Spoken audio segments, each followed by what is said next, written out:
السلام علیکم دوستوں، رمضان المبارک آنے سے پہلے یہ دو کام ضرور کر لینا، ورنہ آپ کی رمضان المبارک میں نہ کوئی نماز قبول ہوگی، نہ روزے قبول ہوں گے، نہ ہی آپ کی ذکر و اذکار قبول ہوں گے۔ دوستو،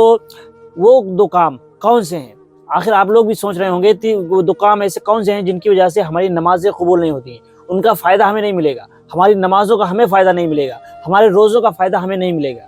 ایک مرتبہ رسول اللہ صلی اللہ علیہ وسلم کی بارگاہ میں تمام صحابہ کرام بیٹھے ہوئے تھے، تو آپ صلی اللہ علیہ وسلم نے تمام صحابہ کرام سے پوچھا کہ اے میرے پیارے صحابہ کرام، اے میرے صحاب، بتاؤ کیا تم جانتے ہو کہ دنیا میں سب سے زیادہ مفلس، سب سے زیادہ غریب کون ہے؟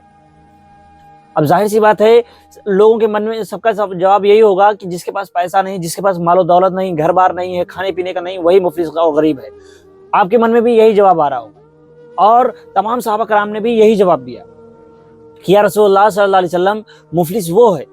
جس کے پاس نہ کھانا ہے، نہ پینا ہے، نہ پہننے کے لیے کپڑا ہے، نہ رہنے کے لیے مکان ہے، نہ ہی پاس میں پیسہ ویسا ہے کچھ۔ تو آپ صلی اللہ علیہ وسلم نے فرمایا کہ نہیں، وہ مفلس اور غریب نہیں ہے، بلکہ مفلس اور غریب تو وہ ہوگا جو روز قیامت میں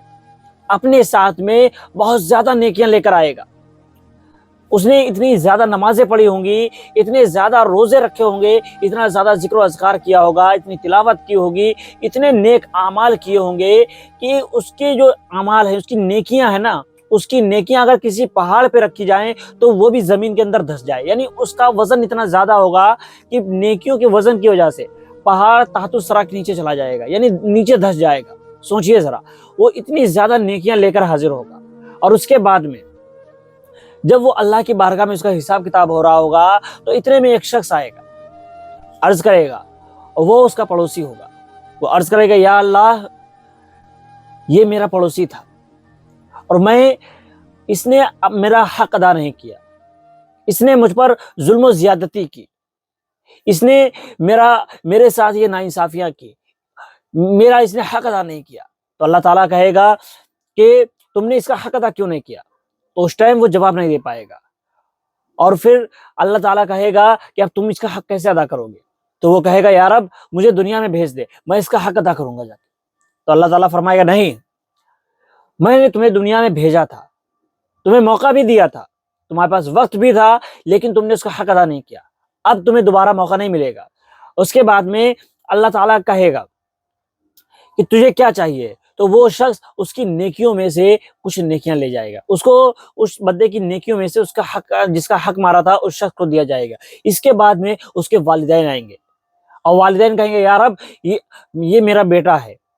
اس نے ہمارا حق ادا نہیں کیا تھا، اس نے ہماری نافرمانی کی تھی، ہمارے ساتھ حسن اخلاق نہیں کیا تھا، ہمارے ساتھ نیک سلوک نہیں کیا تھا، اس نے ہمارے ساتھ بدسلوکی کی تھی۔ تو اللہ تعالیٰ ان کو بھی اس کی نیکیاں دے گا۔ اس طرح سے ایک ایک کر کے لوگ آتے جائیں گے، حتیٰ کہ ایک آئے گا، کہے گا، یا رب، اس نے مجھے گالی دی تھی، اللہ تعالیٰ کہے گا، جاؤ اس کی نیکیاں لے جاؤ۔ ایک شخص آئے گا، یا اللہ، اس نے میرا پیسہ مارا تھا، اللہ تعالیٰ کہے گا، جاؤ اس کی نیکیاں لے جاؤ۔ ایک شخص آئے گا، کہے گا، یا اللہ، میں بھوکا تھا، اس نے مجھے کھانا نہیں کھلایا تھا، اللہ تعالیٰ اس کی نیکیاں دے دے گا، اور وہ روتا رہے گا، کہے گا، یا رب، مجھے واپس دنیا میں بھیج دے، میں ان سب کا حق ادا کر دوں گا۔ لیکن وہاں پر آپ کو واپس بھیجنے کا آپشن نہیں ہوگا، وہاں پر صرف آپ کی ساری نیکیاں وہ لے جائیں گے، اور اس کے بعد میں وہ شخص خالی ہاتھ ہو جائے گا، یعنی اس کی ساری نیکیاں بٹ جائیں گی، اس نے نیکیاں کی تھی اس کی ساری نیکیاں لوگ لے جائیں گے، اور اس کے بعد وہ خالی ہاتھ ہوگا۔ اب اللہ تعالیٰ اس کے لیے حکم سنائے گا کہ اس کو جہنم میں ڈال دیا جائے۔ ظاہر سی بات ہے، آپ کے پاس نیکیاں نہیں بچیں گی تو آپ کے لیے فرمان ہوگا کہ آپ کو جہنم میں ڈال دیا جائے۔ سوچئے ذرا، رسول اللہ صلی اللہ علیہ وسلم فرماتے ہیں، سب سے مفلس اور غریب انسان وہی ہوگا، کیونکہ وہ اتنی نیکیاں لے کر آیا ہوگا، اس کے باوجود اس کو جہنم میں ڈالا جائے گا۔ تو اس لیے ہمیں چاہیے کہ رمضان المبارک کے بابرکت مہینے میں ہم یہ دو کام ضرور کریں، ایک حقوق العباد، ایک حقوق اللہ، یعنی اللہ کے حقوق ادا کریں اور بندوں کے بھی حقوق ادا کریں۔ اللہ کے حقوق یہ ہیں کہ ہم نماز، روزہ، حج، زکوٰۃ اور جو بھی فرائض ہیں وہ چیزیں ادا کریں، یعنی نماز کی پابندی کریں، اور لوگوں کی مدد کریں، اور ذکر و اذکار کریں، قرآن پاک کی تلاوت کریں، نمازوں کو ادا کریں۔ یہ اللہ کے حقوق ہیں۔